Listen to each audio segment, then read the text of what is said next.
Hello students, welcome to my channel physics by Subhash sir. Motion in straight line के इस lecture में हम पढ़ेंगे average speed and average velocity. सबसे पहले समझते हैं average speed. It is defined as the total path length travel divide by the total time interval during which the motion has taken place. मतलब average speed equal to total path length divide by total time interval. Path length क्या होता है वो हमने last lecture में पढ़ लिया है। Path length is the total distance covered by object during motion. Average speed का ऐसा यूनिट है पाथ लेंथ के लिए मीटर डिवाइड बाय टाइम के लिए सेकंड। सो एवरेज स्पीड का ऐसा यूनिट हो जाएगा मीटर पर सेकंड एंड उसका डायमेंशनल फॉर्मूला हो जाएगा m0l1t-1। जैसे कि हमने लास्ट लेक्चर में पढ़ा, पाथ लेंथ ऑलवेज पॉजिटिव ही होती है, वो कभी नेगेटिव या जीरो नहीं होती। टाइम इंटरवल कभी नेगेटिव या जीरो नहीं हो सकता। सो एवरेज स्पीड भी ऑलवेज पॉजिटिव ही होगा। एवरेज स्पीड स्केलर क्वांटिटी है, दैट मीन्स उसका सिर्फ मैग्नीट्यूड होता है, उसकी कोई डायरेक्शन नहीं होती। नेक्स्ट है average velocity. Average velocity is defined as the change in position, that means displacement, जिसको हम डिनोट करते थे by delta x divided by the time interval delta t. So average velocity, जिसको हम v बार से डिनोट करेंगे, equal to हो जाएगा displacement divide by time interval. Displacement के लिए हम डेल्टा एक्स लिखते थे, टाइम इंटरवल के लिए हम लिख सकते हैं डेल्टा टी। डेल्टा एक्स मतलब x2 minus x1, that means final position minus initial position. Delta T के लिए final time minus initial time. Average velocity के ऐसा यूनिट की बात करें तो उसका भी ऐसा यूनिट सेम एवरेज स्पीड का ऐसा यूनिट के जैसा ही होगा। तो एवरेज वेलोसिटी का ऐसा यूनिट मीटर पर सेकंड एंड उसका डायमेंशनल फॉर्मूला m0l1t-1 होगा। लास्ट लेक्चर में हम पढ़ गए डिस्प्लेसमेंट पॉजिटिव, नेगेटिव या जीरो कुछ भी हो सकता है, तो उसी हिसाब से एवरेज वेलोसिटी भी पॉजिटिव, नेगेटिव या जीरो हो सकती है। Average velocity vector physical quantity है, दैट मीन्स उसका सिर्फ मैग्नीट्यूड ही नहीं डायरेक्शन भी होती है। लेकिन स्टूडेंट्स याद रखना कि जब कोई ऑब्जेक्ट एक ही डायरेक्शन में मोशन कर रहा हो तो उस दौरान ऑब्जेक्ट के लिए path length and displacement same होता है, दैट मीन्स उस दौरान ऑब्जेक्ट के लिए average speed and average velocity भी सेम होगी। एक एग्जांपल समझते हैं। यहां पर किसी ऑब्जेक्ट के मोशन के लिए x वर्सेस t का ग्राफ दिया हुआ है, जिसमें x कोऑर्डिनेट पे टाइम इन सेकंड है एंड y कोऑर्डिनेट पे डिस्टेंस इन मीटर है। हमें इस मोशन के लिए time t equal to 4 second से time t equal to 6 second के बीच में ऑब्जेक्ट की एवरेज वेलोसिटी फाइंड करनी है, जिसको हमने point P1 and point P2 से ग्राफ में डिनोट किया हुआ है। हमें इस टाइम से लेके यहां तक एवरेज वेलोसिटी फाइंड करनी है। एवरेज वेलोसिटी का formula v bar equal to delta x divide by delta T.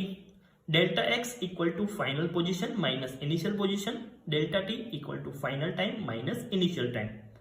Final position मतलब फाइनल टाइम पे ऑब्जेक्ट कहां पर था, तो यहां पर हम देख सकते हैं t इक्वल टू 6 सेकेंड पे ऑब्जेक्ट का पोजीशन है 30 मीटर पे, तो x2 30 मीटर। इनिशियल टाइम पे ऑब्जेक्ट की पोजीशन कहां पर थी, तो t इक्वल टू 4 सेकंड पे ऑब्जेक्ट की पोजीशन थी 20 मीटर पे, तो x1 equal to 20। Final time t2 equal to 6 second, initial time t1 equal to 4 second. Solve करेंगे तो यहां पर हमें p1 से लेके p2 तक एवरेज वेलोसिटी मिलेगी 5 मीटर पर सेकंड। अब किसी ऑब्जेक्ट के लिए अगर हमें xt ग्राफ दिया हुआ है तो उस ग्राफ के ऊपर से उस ऑब्जेक्ट की वेलोसिटी पॉजिटिव, नेगेटिव या जीरो है वो कैसे पता लगाए ये समझते हैं। अगर किसी ऑब्जेक्ट के लिए xt ग्राफ की जो लाइन है वो अपवर्ड डायरेक्शन में है, उस लाइन का स्लोप पॉजिटिव है, तो यहां पर ऑब्जेक्ट की वेलोसिटी पॉजिटिव है। अगर किसी ऑब्जेक्ट के लिए xt ग्राफ की लाइन डाउनवर्ड डायरेक्शन में है, किसी भी पॉइंट पे इस लाइन का स्लोप नेगेटिव है, तो यहां पर ऑब्जेक्ट की वेलोसिटी नेगेटिव होगी। और अगर किसी ऑब्जेक्ट के लिए xt ग्राफ x एक्सिस के पैरेलल दी हुई है, दैट मीन्स यहां पर ऑब्जेक्ट की पोजीशन टाइम के साथ चेंज नहीं हो रही है, दैट मीन्स ऑब्जेक्ट स्टेशनरी है, तो यहां पर ऑब्जेक्ट की वेलोसिटी 0 हो जाएगी। नेक्स्ट हम समझते हैं instantaneous velocity and speed. Let's suppose हमें 300 किलोमीटर का टोटल डिस्टेंस कवर करना है। हम बाय कार ये डिस्टेंस 6 आवर में कंप्लीट करते हैं। तो मोशन के दौरान हमारी एवरेज स्पीड क्या होगी? Average speed equal to total distance that means 300 kilometre divide by total time 6 hour. तो मोशन के दौरान हमारी एवरेज स्पीड होगी 50 किलोमीटर पर आवर। लेकिन उसका मीनिंग ये नहीं है कि मोशन के स्टार्टिंग से एंड तक थ्रू आउट ऑब्जेक्ट की स्पीड 50 किलोमीटर पर आवर ही होगी। कभी वो स्पीड 50 से कम भी हुई होगी, कभी वो स्पीड 50 से ज्यादा भी हुई होगी। तो अगर आपको ऐसा पूछा जाए कि मोशन के स्टार्टिंग के बाद 2 आवर एंड 10 मिनट पे ऑब्जेक्ट की स्पीड क्या थी, तो वो आप एवरेज स्पीड से फाइंड नहीं कर सकते। बस उसी के लिए इंस्टेंटेनियस वेलोसिटी एंड स्पीड का यूज होता है। Average velocity does not tells us how fast any object move at a different instant of time during that interval. For this we define instantaneous velocity v। Average velocity के ऊपर से हम different time instant पे object की velocity क्या थी वो find नहीं कर सकते। बस उसी के लिए इंस्टेंटेनियस वेलोसिटी का यूज होता है। अब इंस्टेंटेनियस वेलोसिटी में हम क्या करेंगे? एवरेज वेलोसिटी में हम जो टाइम इंटरवल ले रहे थे, लेट्स सपोज यहां पर टाइम इंटरवल था 2 सेकेंड का, तो इंस्टेंटेनियस वेलोसिटी में हम क्या करेंगे? ये जो टाइम इंटरवल है उसको एज मिनिमम एज पॉसिबल करेंगे।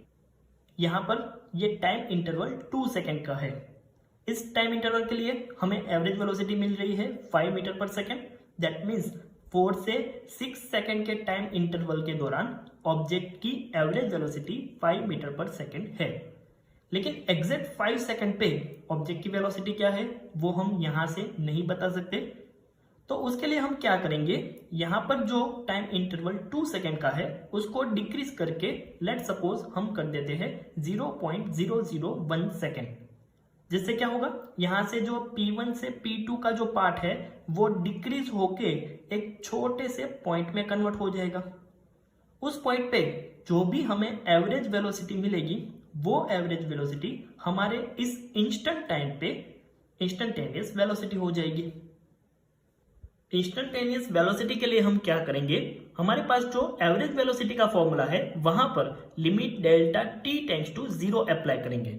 जिसका मीनिंग ये है कि इस फॉर्मूला में जो डेल्टा t है मतलब हमारा टाइम इंटरवल है उसकी वैल्यू 0 से जितना पॉसिबल हो सके उतनी क्लोज ले जानी है, लेकिन वो कभी 0 नहीं हो सकती। अब किसी फॉर्मूला को जब हम लिमिट अप्लाई करेंगे दैट मीन्स उसको हम इन फॉर्म ऑफ डिफरेंशिएशन भी लिख सकते हैं। तो इस तरह से इंस्टेंटेनियस वेलोसिटी का फॉर्मूला होता है v equal to dx by dt। dx by dt मतलब rate of change of position with respect to time at that instant.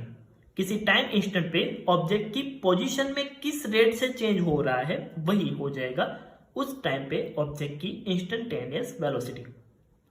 अब अगर किसी ऑब्जेक्ट के लिए x वर्सेस t का ग्राफ दिया हुआ है, उस ग्राफ के ऊपर से किसी टाइम इंस्टेंट पे अगर हमें इंस्टेंटेनियस वेलोसिटी फाइंड करनी है तो उसके लिए हम क्या करेंगे? हमें जिस टाइम पे इंस्टेंटेनियस वेलोसिटी फाइंड करनी है वहां पर एक टेंजेंट ड्रॉ करेंगे और उस टेंजेंट का स्लोप फाइंड करेंगे। उसका जो भी स्लोप मिलेगा वो हो जाएगा उस टाइम पे ऑब्जेक्ट की इंस्टेंटेनियस वेलोसिटी। हमने आगे भी यही पढ़ा हुआ है, किसी ऑब्जेक्ट के लिए एक्स-टी ग्राफ में लाइन का स्लोप पॉजिटिव है तो वेलोसिटी पॉजिटिव, लाइन का स्लोप नेगेटिव है तो वेलोसिटी नेगेटिव। अगर किसी ऑब्जेक्ट के लिए वेलोसिटी वर्सेस टाइम का ग्राफ दिया हुआ है, इस ग्राफ में कर्व के अंडर जो एरिया कवर कर रहा है वो एरिया इस टाइम इंटरवल के दौरान ऑब्जेक्ट के डिस्प्लेसमेंट की वैल्यू देता है। मतलब यहां पर ये जो एरिया है वो यहां से लेके इस टाइम के दौरान ऑब्जेक्ट ने कितना डिस्प्लेसमेंट किया है उसकी वैल्यू देता है।